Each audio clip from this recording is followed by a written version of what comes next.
Once upon a time, in a land far far away, lived two men. One was named Plato, and one was named Aristotle. Plato loved math and science. He also loved thinking. He was Aristotle's teacher for over 20 years. Plato taught Aristotle about math and science. He taught Aristotle about writing and speaking, but most of all, Plato taught Aristotle how to think. Plato and Aristotle used to think a lot. They thought about questions like, what is real? And what is good? And what is truth? These were very big ideas. Sometimes Plato and Aristotle disagreed. For example, Plato thought that truth is in each person's mind, and people can discover the truth in their minds by thinking. Aristotle, on the other hand, thought that some truth could be found in the mind, while other truth could be found in nature, and people could discover truth by thinking, and by observing and trying to understand nature. Both men were great thinkers. And the things Plato and Aristotle thought started other people thinking about what is real, and what is good, and what is truth. The more people started thinking, the more they thought about other things, like who we are, and how we learn, and what school should be like. This presentation is about some of the great thoughts that great thinkers have had about learning and about schools. Great thoughts are called philosophies. The people who think about philosophies are called philosophers. Let's explore some of the philosophies about learning, and meet some of the philosophers who thought great thoughts. Different ways of thinking have different names. The philosopher Plato thought that the ideas people think are real. This way of thinking is called idealism. If you went to a school with teachers who were like Plato, you would be asked a lot of questions about what you think. You would soon learn that a tree is real if you think it is real. The philosopher Aristotle thought that ideas are important, but he also believed that things found in nature are real. So his philosophy, or way of thinking, is called realism. If you went to a school with teachers who were like Aristotle, you would still be asked to ask a lot of questions about what you think, but you would also be asked to tell why you think what you think. And you would be asked to prove that what you think is true. You would do that by pointing out things in nature. So, you could not just think that a tree is real. You would have to prove that it is real because you can feel it, smell it, touch it, hear it, and even taste it. Plato and Aristotle have been called two of the founders of how we think today. Founder is someone who is the first to do something. Plato and Aristotle were two of the first great philosophers. However, there have been many other great philosophers throughout the years. Some started thinking like Plato or Aristotle, but then they began to think differently. Some thought only a little differently than Plato and Aristotle, but some thought a lot differently. Remember that Plato believed that if a person thinks a tree is real, then it must be real. Aristotle believed that a person must also be able to touch and see the tree in order for it to be real. We could argue about which kind of thinking is right, couldn't we? But what if we couldn't tell what kind of thinking is right? What if both ways of thinking seem to be right in some ways, and both ways of thinking also seem to be wrong in some ways? Then, if we were asked which kind of thinking is right, we might answer, well, it depends. Think about a tree again. If you wanted to build a treehouse in a tree, just any tree might not work. A small tree might be too weak to hold a treehouse. A palm tree might be too tall. You would have to ask yourself, is that tree a good tree for a treehouse? The answer might be, it depends. The answer could depend on the size of the treehouse you want to build, or what kind of material you want to use to build it. You would have to think about what tree works best for the kind of treehouse you want to build. So, the kind of tree would depend on the kind of treehouse, and the kind of treehouse would depend on the kind of tree. You would do the best you could to make a good decision. You would also probably ask some friends what they think. In the end, you would make a decision that you felt was best, or most practical. Philosophers who think about what is practical are called pragmatists, and the philosophy they believe is called pragmatism. One of the most famous philosophers who believed in pragmatism was John Dewey. John Dewey believed that people learn best when they can experience the world they live in, because then the learning is practical. If you went to a school taught by people who think like John Dewey and other pragmatists, you wouldn't just think about trees, or prove that trees are real by touching them. You would do practical things with trees. You might grow trees from seeds, or plant trees in places where they are needed. You might study different trees by comparing their leaves, their root systems, and their bark. You might look for animals and insects that live in different trees. You might draw pictures of different trees to show what you learned. You might even build a treehouse. So, an idealist would think about a tree.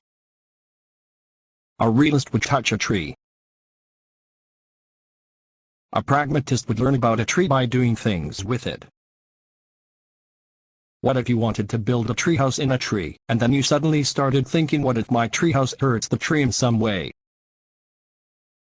Or is it fair for me to have a treehouse when some people are homeless? Or how can treehouses be used to help others? Or what kind of treehouse might actually be healthy for a tree? If you started asking questions such as these, you would be thinking like another kind of philosopher.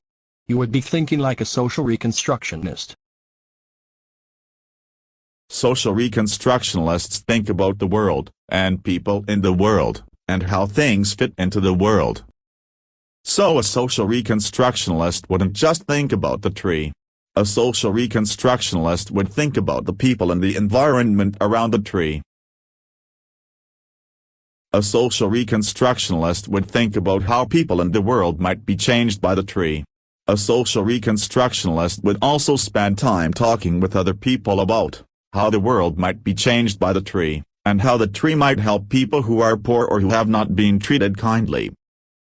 If you went to a school taught by social reconstructivists, you might spend time drawing pictures, writing, and talking about how trees can help others and the world.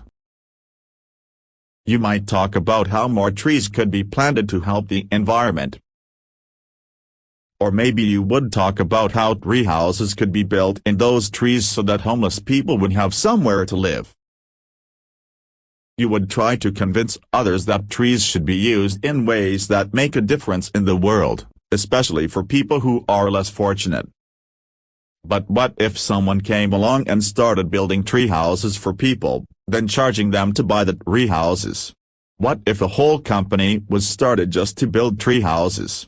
Were sold for a lot more money than it cost to build them? The owner of the company would get rich, and the workers would still be very poor, even though they worked hard. A person who believes this is wrong, and that workers and owners of companies should be paid more equally, would probably think like a Marxist. The philosophy of Marxism is named after the person who first thought of it, a man named Karl Marx. If you went to a school that had Marxist teachers, you would be taught about fairness. All students would be expected to behave by strict rules, because it would not to be right for one person to disrupt the progress of others. You would study hard so that you could be a strong worker for your country. You would be taught to do what would benefit everyone. You would be taught not to be greedy or selfish. You would be taught that it is not right for some people to be very rich while others are very poor. Another way of thinking is quite different from the ones you have learned about so far. This philosophy is called behaviorism. Behaviorism is about how people's behavior can change. Think about a tree again. Suppose you found a tree in a park, and you began running around the tree. Then, when you tired, you sat on a very low branch to rest. As you sat down, you noticed that the view from the branch was beautiful. But then, The view was an that there was unexpected another reward branch, for just sitting a on the little higher up. branch. You took a few But climbing then, steps, you reached noticed the that branch, there was and another sat branch, down. just a little higher up. You took a few climbing steps, reached the branch, and sat down. The view was even more amazing. You had been rewarded again. Then you noticed another, higher branch, and you climbed some more. You kept this pattern going, and each time you climbed to a higher branch, you were rewarded with a better view. Soon you realized that you had never climbed a tree before. The environment had changed you. It had caused you to learn something new. Each time you had been rewarded with another great view. You had moved to another branch, and eventually, you had learned to climb the tree. Suppose another person tried to climb another tree in the park, a tree with very thick branches that were difficult to climb.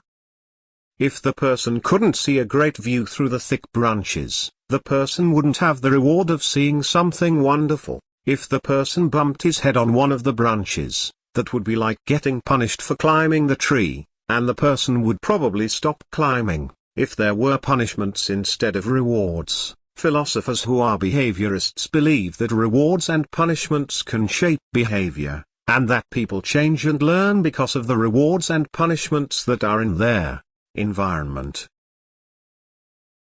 If you went to a school run by behaviorists, you would be rewarded by right answers and good behavior.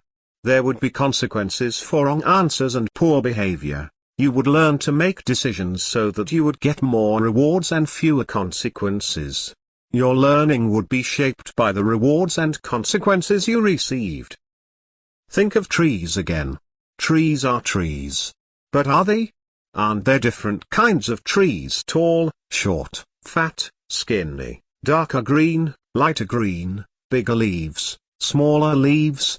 Trees with needles, trees that bear fruit, trees that are better for tree houses, trees that are not good for tree houses. Trees that are better for climbing, trees that are not good for climbing.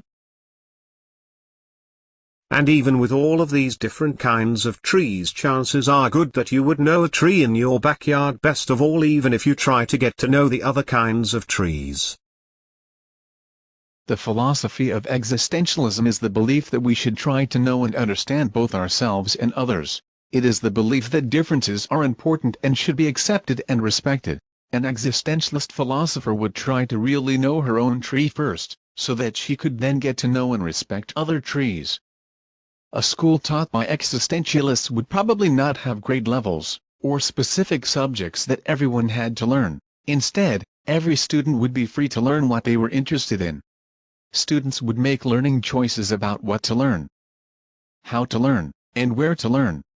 If you believe that learning about solar energy was more important than learning about trees, teachers would respect your belief and would encourage you to learn about solar energy. You would not have to take a test on what you learned. You could simply share what you learned with others and with your teacher. Sometimes groups of people think the same and act the same. When this happens, the thinking of a whole group can shape the thoughts and actions of an individual. Suppose that a whole group of people believe that trees control the weather. If you were born into this group, you would learn, by being like everyone else, that trees control the weather. Meanwhile, there might be another group that believes that the weather controls the growth of trees. Each group would have its own way of thinking, and each individual in the group would grow up thinking just like the group it was part of.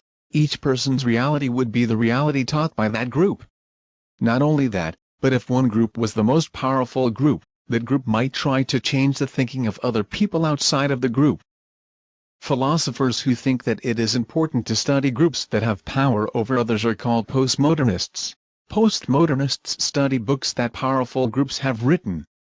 They study the language that powerful groups use. They also think about how the powerful groups have controlled other groups that are less powerful.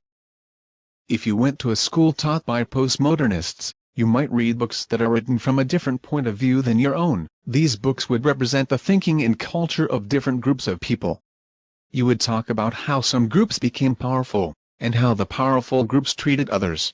You would talk about how words are used by different groups, especially groups that try to stay in power. You would look at what is important to each group, and the symbols the group uses to show others what the group considers to be important. You have been learning about different philosophies, or ways of thinking. You have probably noticed that as we went along in our discussion, each philosophy took a little longer to explain and was a little more difficult to understand. Philosophy is complicated. Learning about philosophy is hard work. But it is important work, because it helps people understand the background of how we think and how we learn. If you keep thinking in different ways, and if you keep learning new things, Perhaps one day you will become a philosopher who thinks great thoughts. We sure hope so.